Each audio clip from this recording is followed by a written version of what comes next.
आज से लगभग 2 साल पहले मैंने ये वाली वीडियो बनाई थी जहां पर मैंने आपको बेन 10 अल्टीमेट एलियन के टॉप 5 अननोन फैक्ट्स बताए थे। और क्योंकि मैं जानता हूं कि आप सभी लोगों को बेन 10 अल्टीमेट एलियन सीरीज बहुत ज्यादा पसंद है, तो इसीलिए आज मैं इसी वीडियो का पार्ट 2 आप सभी के लिए लेके आया हूं, जहां पे मैं दोबारा से आपको बताने वाला हूं बेन 10 अल्टीमेट एलियन के कुछ ऐसे मजेदार फैक्ट्स जिनके बारे में बहुत सारे बहुत सारे लोग नहीं जानते होंगे, जिनको सुन के तुम मुझे यही बात बोलोगे कि क्या बात है सर, क्या बात है सर, क्या बात, ये बात है। Fact number 1, Ben 10 ultimate alien के एग्रेगोर और ड्रैगन बॉल जी के सेल, अगर तुम ध्यान दो तो तुम्हें इन दोनों ही विलन्स के बीच में काफी सारी सिमिलैरिटीज देखने को मिलेंगी। जैसे कि ये दोनों ही शुरू से ही काफी स्ट्रेटेजिक थे और काफी घमंडी भी। इन दोनों में ही अलग अलग तरह से ही सही, लेकिन दूसरों की एबिलिटीज को एब्जॉर्ब करने की काबिलियत थी। ये दोनों ही अपने शिकार के शरीर में से उसकी सारी लाइफ फोर्स को चूज कर उसे मार भी डालते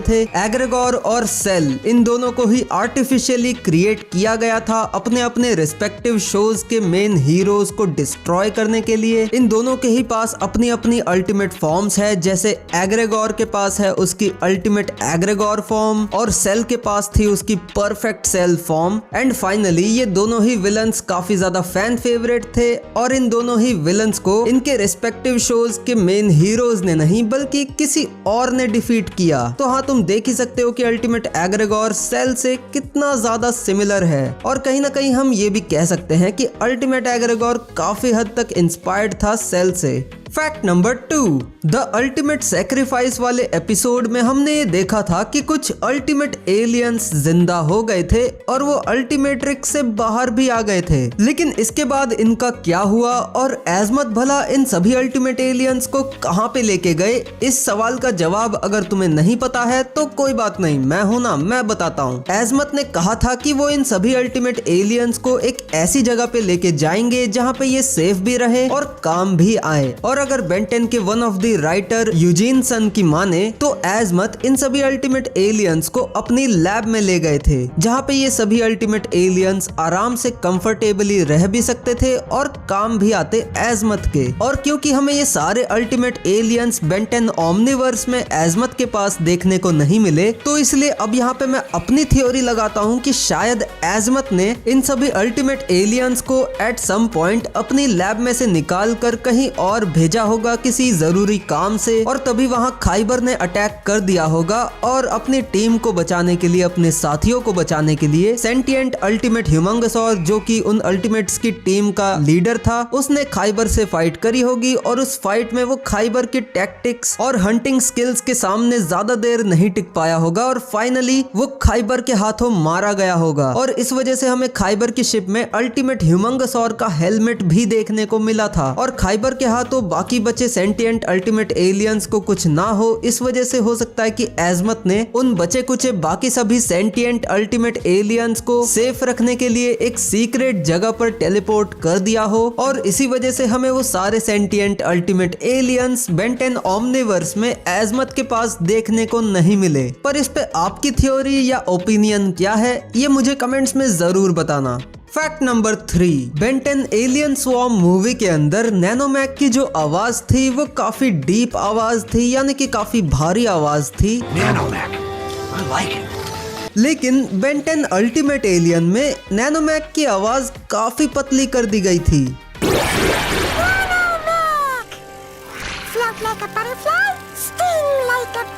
पर ऐसा था क्यों? तो ऐसा इसीलिए था क्योंकि बेन 10 एलियन स्वॉर्म मूवी के अंदर हर चीज नैनोमैक के साइज के पर्सपेक्टिव से दिखाई जा रही थी, नैनोमैक के पर्सपेक्टिव से दिखाई जा रही थी। इसलिए वहां पर उसकी जैसी आवाज है, यानी कि जैसी नॉर्मली उसकी आवाज होनी चाहिए, यानी कि डीप आवाज, वो वैसी ही थी। पर अल्टीमेट एलियन में उसकी आवाज हमें पतली इसीलिए सुनाई देती थी क्योंकि अल्टीमेट एलियन में हमें चीजें उसके पर्सपेक्टिव से नहीं बल्कि एक नॉर्मल ह्यूमन साइज पर्सपेक्टिव से दिखाई जाती थी, यानी कि एक इंसान के पर्सपेक्टिव से दिखाई जाती थी। इसीलिए केविन और ग्वेन को नैनोमैक की आवाज काफी पतली और फनी भी लगती थी, जिसका केविन भी मजाक उड़ाता था।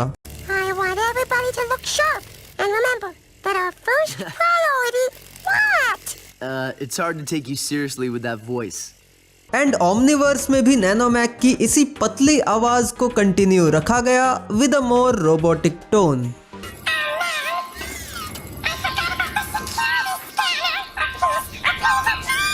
Fact number 4, Ben 10 ultimate alien में हमें यूनिट्रिक्स या यूं कहूं कि यूनिस से इंट्रोड्यूस कराया गया था। और अगर तुम डीसी के बहुत बड़े वाले फैन हो तो तुमने शायद ये नोटिस कर लिया होगा कि यूनिस की जो ओरिजिन है वो काफी सिमिलर है सुपर गर्ल की ओरिजिन से। मैं यहाँ पे सिर्फ ओरिजिन की बात कर रहा हूँ, पावर्स की नहीं। पावर्स के मामले में तो एकदम ही अलग है दोनों, पर ओरिजिन की बात करें तो ओरिजिन में ये काफी सिमिलर है, जैसा कि मैंने कहा। और वो इसलिए क्योंकि ये दोनों ही अर्थ पर एक स्पेस पॉड में आए थे बिना कपड़ों के। दोनों के ही पास अर्थ के हीरोज के डीएनए है, और वो ऐसे कि सुपर गर्ल एक क्रिप्टोनियन है और वो सुपरमैन की कजन भी है। और यूनिस के केस में यूनिस का जो ह्यूमन फॉर्म था वो तब क्रिएट हुआ था जब ग्वेन ने उसके स्पेस पॉड को सबसे पहली बार टच किया था। और क्योंकि यूनिस का ह्यूमन फॉर्म ग्वेन के डीएनए से बना है तो इसीलिए टेक्निकली यूनिस टेनिसन फैमिली की ही मेंबर है। और ऐसा ही एक सिमिलर ट्रेट हमें एक और कैरेक्टर के अंदर भी देखने को मिलता है, जो कि है बेन 10 रीबूट का ग्लिच, जो कि बना था अपग्रेड और बेन के डीएनए के फ्यूजन से। यूनिस और ग्लिच ये दोनों ही बहुत ही इंटरेस्टिंग कैरेक्टर्स हैं, जो कि डेफिनेटली अपनी एक अलग डेडिकेटेड वीडियो तो डिजर्व करते ही है, जिसे अगर तुम देखने में इंटरेस्टेड हो तो इस वीडियो पे 3000 लाइक्स कंप्लीट करवा देना। एंड मैं वो वीडियो ले आऊंगा जहाँ पे मैं यूनिस और ग्लिच को एक्सप्लेन करूंगा और उनसे जुड़ी हर एक छोटी से छोटी डिटेल तुम्हें एक्सप्लेन करके बताऊंगा।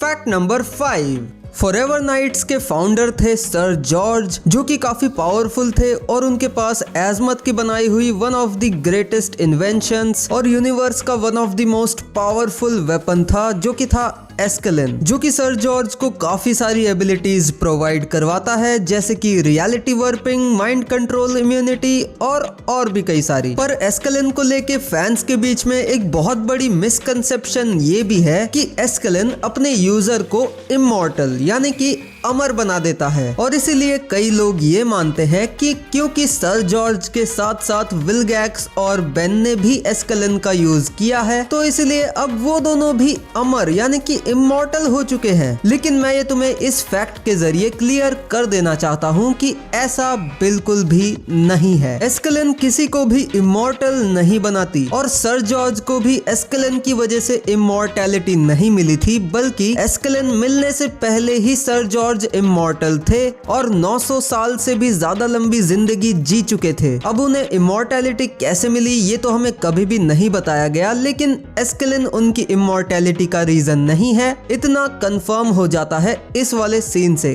तुम जैसे लगते हो वैसे हो नहीं है ना? तुम पैदा हुए थे कब? करीब 900 साल पहले। तुम्हें कैसे पता? ये पता करना ही मेरा काम है। ये सच है, मैं पैदाइशी जॉर्जियस हूँ। करीब 1000 साल पहले साल 231 एडी में एक रोमन सिपाही था।